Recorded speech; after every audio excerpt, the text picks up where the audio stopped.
take the map and drive the instructor inside the classroom and link it to the M step, then everything will move. You see it? Ladies, third grade teachers, could you tell me, how do you think this professional development was for you today? PD. It was productive. It was exciting. We will never leave Mr. Hurt's advising. Because the schools that I've worked with, the teachers I've worked with, their scores just go through the roof, because what I do is I talk about practical stuff that's practical. Because I'm a former teacher and also I'm a principal, so I'm gonna be telling you guys things that I know will work in your classroom.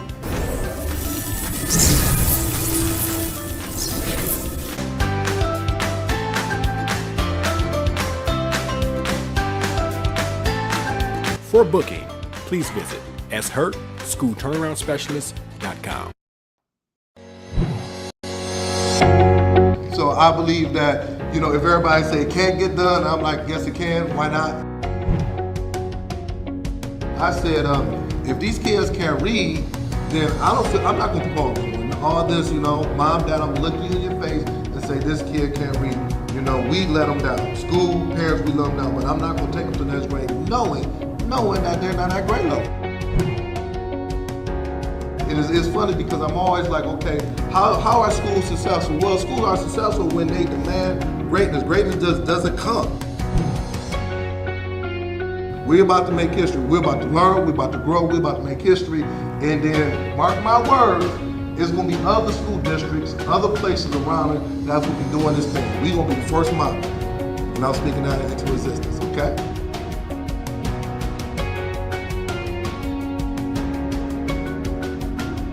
For booking, please visit shurtschoolturnaroundspecialist.com.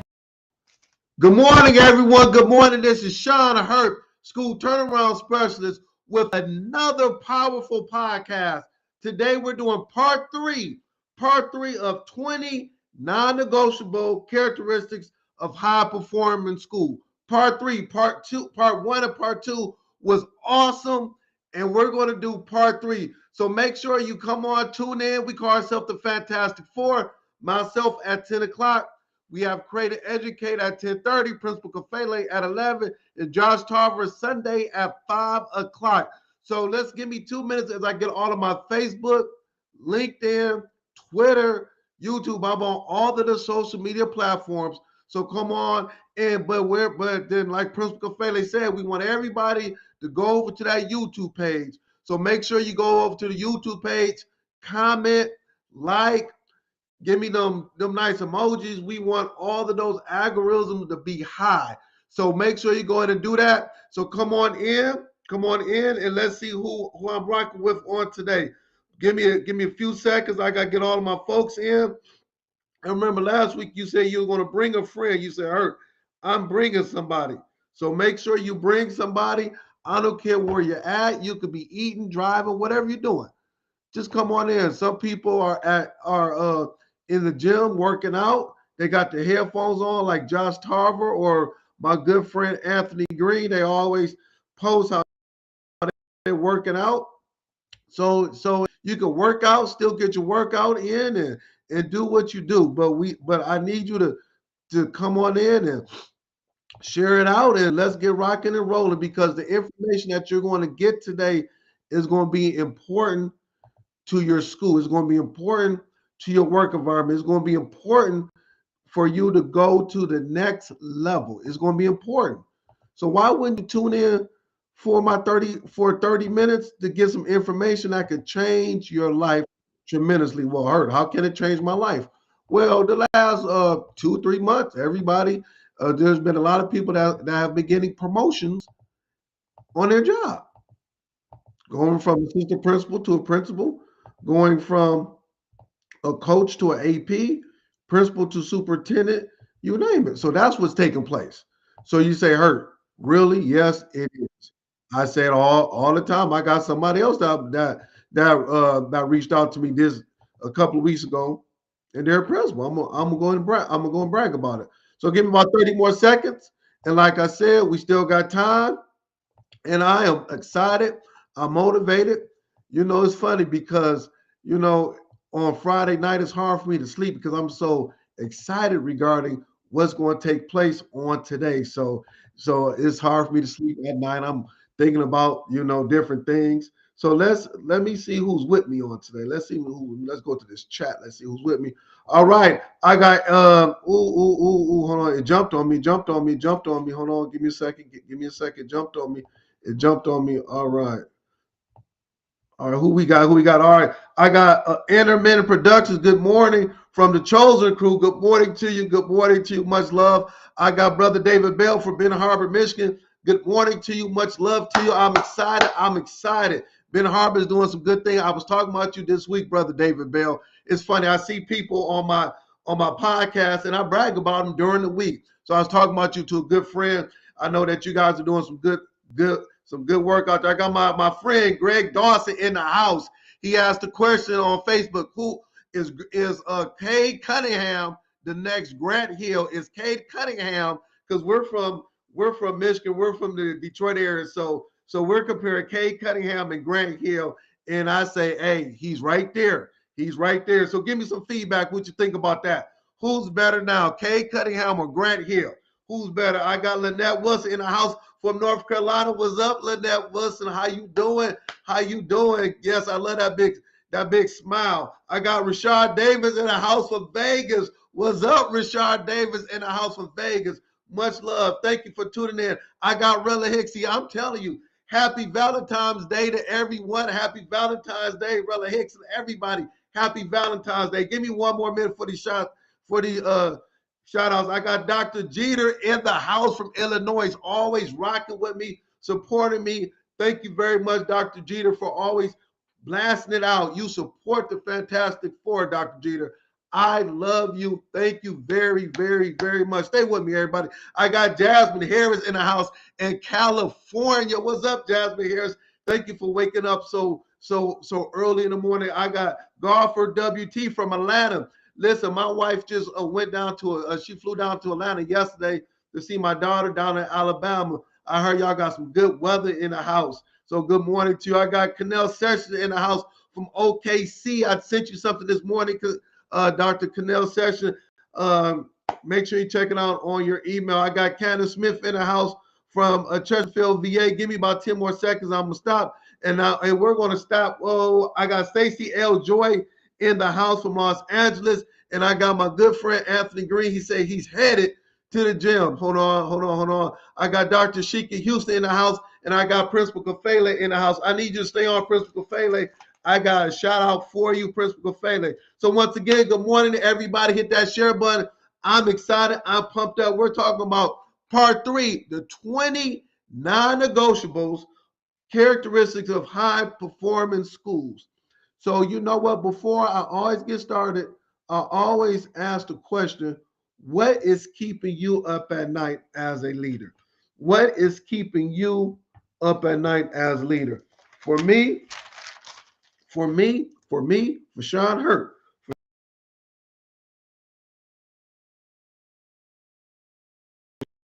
Sean Hurt is 3 things. First, we have the state assessment coming up in 5 more weeks. So you ask the question, what's keeping me up at night? That right there. I need everybody to be locked in to the state assessment in 5 more weeks. The other part is that, how are you spending your Title I money? I talked about that. How are you spending your Title I money? And the third thing is this. Stay with me, everybody. NIL, name, image, and likeness. Name, image, and likeness. That's for high school students. They just rolled that out 2 weeks ago in Michigan. What are you doing with that? You got to get ahead of that because it's here. I'm going to do a PD on that next month, but we got to get ahead of it. You got to do your research, because if you're a high school principal, you need to understand NIL, name, image, and likeness. Okay. All right. So that's what's keeping me up at night. What's happening? Shout outs. What's happening in education? My shout outs. I want to give a big shout out to Principal Kafele. Hopefully you're still on. And your oldest son, I saw you posted last week, your oldest son received his master's degree in political science from Rutgers University. So big shout out to your oldest son for receiving his master's degree from Rutgers University in political science. And I saw that you said the next step is PhD. So man, I'm so proud of you. I'm so proud of you. I'm so proud of you and the queen over there with your son. When I saw that, man, I can see when you were typing it, just the happiness, as a father. It's one thing when you accomplish stuff. I know, Principal Kafele, you've accomplished so much stuff, but to see your son accomplish that, man, that means so much. I know, because it's like I have a son. My son's 16 years old. He's upstairs sleeping, but man, when he comes home with 3.8, 3.9 grade point average, when people say, man, your son is doing the right things in school, making the right decisions, that makes me so happy. So happy. So, man, I want to give a big shout out to Principal Fele and his son, but to everybody whose sons, and I got to stay with the sons. Oh, well, what about the daughters? I have a daughter, but I'm focusing on the sons that's doing the right thing. Man, that made me so happy. So big shout outs to everybody whose son is moving in the right direction. Well, my son is not moving in the right direction. He's still whatever. Don't give up. Don't give up, man. I told my son last night, he had a basketball game. They didn't do too good. He was whatever. I hugged him. We talked for about 2 hours. I said, man, I love you. I love you. I love you. I love you. And that meant me saying that to him. I'm always telling him I love him. Give him a kiss, a hug. I love you. That means so much. So this morning, when I saw the post that Principal Kafele put regarding his son getting a master's degree and the things that's been going on in my mind, next week, I am doing an episode next week on fathers and sons. I'm doing an episode next week on fathers and sons. I'm bringing it. And I don't have to do research. I don't need research and all that. I have a son that's 16 years old. He's upstairs. I've been in his life every day. Every day his butt wakes up, I'm there. Taking him to school, give him a hug, whatever. I'm doing it next week. Fathers and son episode. So if you have a son, you want him, I'm bringing it next week. I'm telling you, I'm letting it rip. So congratulations to Principal Kafele, the family, the queen, Mrs. Kafele. Job well done. Next thing is that I want to give a big shout out. Hopefully you're on here, Miss Carla Smith, my good friend, Miss Carla Smith. She transitioned from virtual principal to a building principal, brick and mortar. So big shout out to my friend Carla Smith. Been knowing her for many years in Atlanta area. Keep up the good work. Hopefully you're on. Big shout out to my good friend Carla Smith. Last thing is that I want to give a big shout out to Erica Ellison. On Monday, we did a 2-hour face-to-face virtual PD, and the feedback she gave to me, I'm just doing it because I want to be a blessing. I'm doing it. But she said, Hurt, the 2 hours that we did on the PD, you helped me to be able to organize my classroom, to be able to look at my tier 1 and tier 2 instruction differently, to be able to look at my school differently, and it set me up. Oh, man, I love this. To set me up for success moving forward on her district assessment in the spring and also the state assessment that's coming up in April. She said, you set me up to go to a whole nother level with her district assessment, which is NWEA. I know that like the back of my hand, and iReady. And then we brought it to her state assessment, and we looked at those power standards. We looked at her kids. We both said, okay, these 8 kids, if you do these things for the next 4 or 5 weeks, you're going to be able to move those kids from yellow to green. Man, it was phenomenal. So I just want to say thank you, Erica Ellison, for trusting me to help support you. It was virtual, so thank you very much. And if there's anybody on there that want that support, hey, she inboxed me last Saturday at about she inboxed me last Sunday at 1:00, and we got to work Monday, and we start working Monday at 10:00. We didn't wait 2 or 3 months. It was Sunday, we virtual Monday, we tore it up. So I'm gonna stop right there. All right, now I'm ready. I got my notes. I'm gonna talk about the part 3. The 20 non-negotiable characteristics of high-performing schools. The characteristics, there are certain things that you have, that you see, that all high-performing schools do. It's just like in business. There's certain things that quality businesses do. If you are a CEO or whatever it may be, these are things that they do. If you play sports, you're a coach, you're an owner. Why do certain teams win championships? Why do certain teams go to the Super Bowl? Why do certain schools are always successful? Why are certain businesses always successful? It's not just from luck, but there's things that they do on a consistent basis to make them successful. And if you and I stopped at number 6 last week. I'm not going to go back 1 through 6. I'm going from 7 to 10. But if you do these things, I guarantee, with fidelity, I guarantee you that your school will be successful. I don't care who you are, what you do, what position you are in. If you just do these things, your school, the behavior will go down. Academics will improve.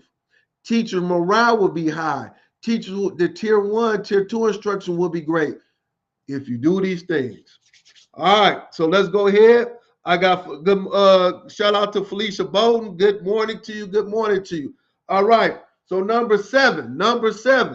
Write it down. Let's talk about it. Strong, consistent classroom management. Any school that is successful, they have strong, consistent. Oh, yes, I love that word, consistent classroom management. Clear routines and expectations school-wide. It has to be very clear, and it has to be school-wide. It cannot be the 6th grade does it and the 8th grade doesn't do it. It has to be 6th through 8th. It has to be 9th through 12th, pre-K through 5th. It cannot be 8 teachers does it and the other 20 don't do it. It has to be clear routines, and expectations has to be school-wide.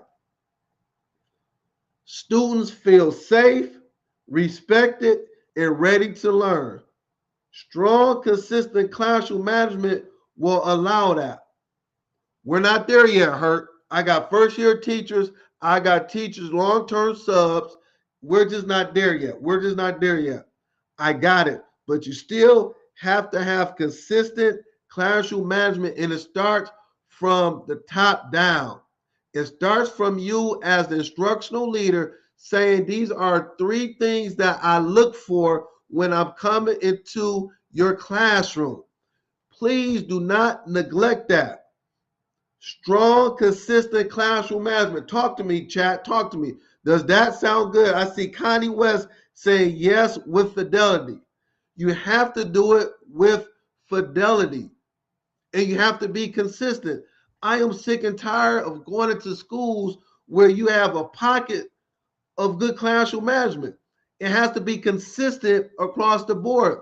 And you, as the instructional leader and your leadership team, have to preach that every day. Is this when I was a principal? One of the non-negotiables is that our classrooms looked the same. Now, the teachers put their own flavor, their own idea of how they wanted to decorate the classrooms, but I said that the kids will work in groups. You had to have a reading area in the classroom. I'm talking good now. The data wall was in the back. Each wall was focused on a subject area: science, social studies, math, and ELA, because I was K through 5th at one time, and everybody taught all the subject areas. Middle school, it was a little different. On the board, you had your I can statements up. Also, you had quality student work posted in the classroom and outside of the classroom. Those were the non-negotiables that took place at the school. What is your non-negotiables? Let it be strong, consistent classroom management. Talk to me. Yes, I'm feeling good about that. I'm feeling good. I got Vincent Taylor. Yes, And students actually want this management. Brother Vincent Taylor, you are so true. Man, this is the problem. You on to something, Brother Vincent Taylor. What we do is that we lower it thinking the kids want it. But the kids really want consistency. They want to know the rules and regulations. That's what they want. Keep it. I know it's the first couple of weeks, the months, they're going to buck against the system, but keep it consistent, please. That's what high schools do. Now, if you still want to be in that failing school, that have low academic achievement, keep doing what you're doing. And then you're going to be scratching your head at the end of the year. Why we only got 6 kids proficient in reading in our school? Why is it that our SAT scores, the average SAT scores for all 300 of our 11th graders, they're only scoring 650, 680? You're scratching your head. Why is it that on our state test and on the ACAP, on our state test in South Carolina, or where Principal Kafele at in Jersey, why we only got 3 kids proficient in math on a state test, and we got 100 kids in our school in the 3rd grade? So you telling me that out of 100 kids, only 3 kids can pass this math test? This math test 3 out of 100? I don't want you to be like that. Quit scratching your head at the end of the year, mad at your data. You mad, you throwing your stuff up, you mad, you pissed off. I'm telling you to make sure you have strong, consistent classroom management. That is non-negotiable. Man, Herb, you fired up on today. Yes, I'm fired up. I am fired up. I'm fired up because when I saw Principal Kafele post that his son got the master's degree, we have to scale this. I need more people like Principal Kafele's son getting master's degrees, going on a PhD. I need more like that. I need more. How do we do that? We got to have the leaders, the 35, 40, 50 people that's on my podcast on today, going to the school on Monday saying, hey, you're going to get a master's degree. You're going to get your bachelor's degree. You're going to do this. High demand for the students. I got Miss Annette saying visible support for students, anchor charts, etc. Don't rely on slides and presentations only as we had to do during lockdown. You are correct on that. Man. Next one, number 8. High quality instructional materials. High quality instructional materials. The curriculum and resources are research-based. Your curriculum, you might not have a lot of whatever, but you got to have some voice when it comes to it. It is research-based. Teachers should not be creating everything from scratch. The curriculum has to be high quality and research-based. Now, teachers will add their tweaks to it because as a teacher, you know your 35 students. You know, just like Principal Kafele says, you're not teaching math, you're teaching Matthew. You're not teaching math, you're teaching Matthew. It is different. Your math is, oh, I'm teaching math. But if you're teaching Matthew, you're putting Matthew into your math lesson. You're putting Matthew into your math lesson. So now the instructional materials have to be high quality and research based. So now when I get it as a teacher, I'm ready to rock and roll. I'm tweaking it a little bit, but I'm not creating everything from scratch. Is your materials, is your curriculum high quality and research based? I'm gonna give you an example when I really had a come to Jesus meeting. This is about 9 years ago. Let me go get some water. It was 9 years ago. I wanted to improve my reading scores. I sat my team. I'm like, hey, we got to improve our reading scores. And then, of course, you know, I'm focused on the boys. Man, I got to get my boys to start reading. They got to be starting to be engaged. So I was at, no, in fact, I was talking to somebody. No, I was at a workshop. And they said, principals, I want you to go into your school the next day. How many books, reading books, do you have in your classroom that looks like your students? All of my students in the city, all of them was all 100% of them, all 500 kids were African American boys and girls. Just giving you the dynamics of it. I went into those classrooms, not to observe. I just went, picked up books. Not one book in my classrooms represented my kids. I was ashamed of that. Now, one book, kindergarten, fifth grade, sixth grade, third grade, fourth grade. We got books everywhere. Now, one of them was a black book or black author. So now I'm looking at my curriculum like, oh my God.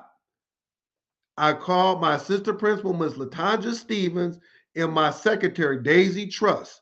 I said, we got $25,000 of Title I money. We're spending $25,000 on books and materials that look like my students. That was non-negotiable. I don't care what you say. I said, we're going to go to the teacher at the next staff meetings. They're going to go home and they're going to give me a list of books that they want that look like their students. And as God is my witness, I wish they was on here.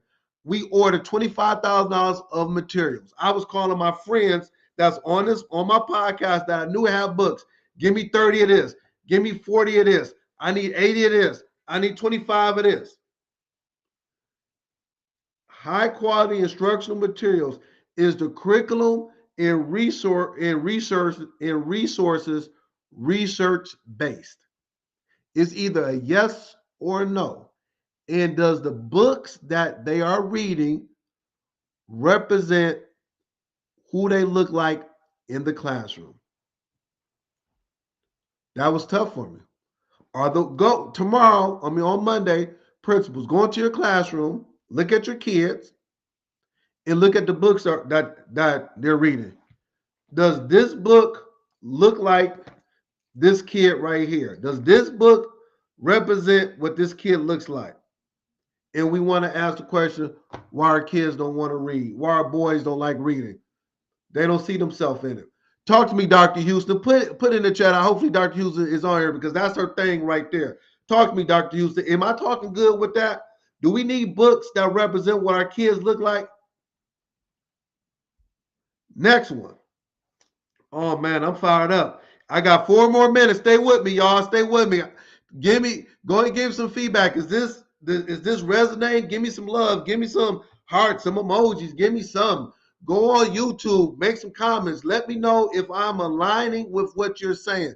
Or you can say, Hurt, you talking crazy. Well, I don't believe in none of this stuff. This stuff don't. I need feedback.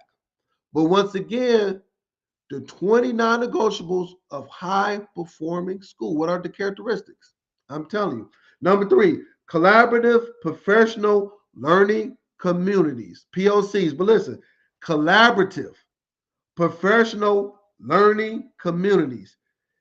Teachers, more than one. Teachers, more than one. Teachers, more than one. Plan, analyze data, and solve problems together. Teachers plan. Teachers. If you're isolated by yourself, principal, you need to say, teacher, you need to be with this group. They plan. They analyze data together and they solve problems together. That has to be fostered. That has to be done by you, principal. Collaborative professional learning communities. The problem is that we have POCs. We all have them once a week, twice a week, but they're not collaborative. They just going in there kicking it. They kicking it. They talking about what happened last night on Netflix. Oh yeah, did you see such and such last night? That's the POCs. They kicking it. They talking about Netflix. Did you see Bad Bunny on the Super Bowl? That's what they doing on Monday at your POC. It's no collaboration. It's just a meeting to kick it.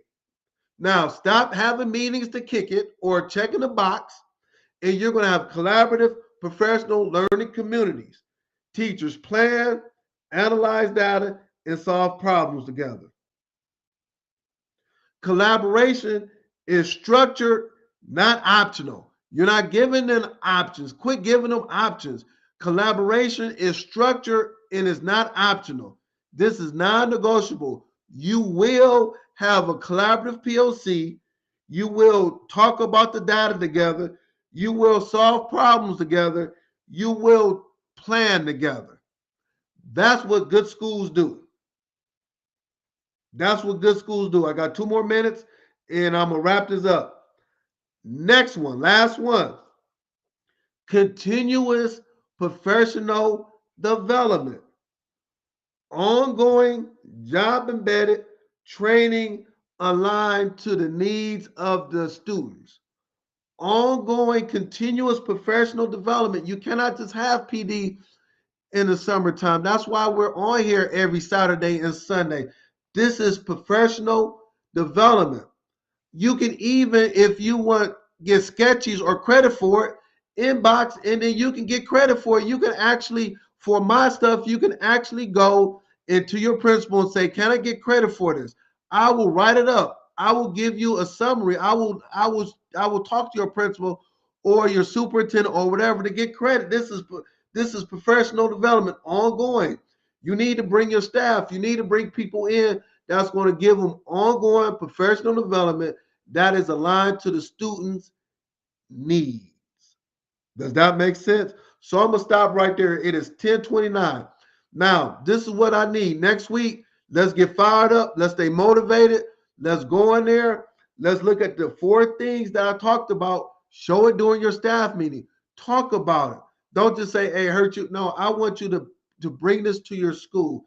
And also, if you would like for me to come and support your school for training, for one-on-one virtual, that's what I do. That's what I just inbox me. We'll make it work. So thank you very much for all of your love, support. Make sure you go over to my sisters, Create and Educate. They're going to be rocking it out. So I love you. I thank you. I appreciate you. Happy Valentine's Day to everybody. Enjoy yourself, and I'll see you next week.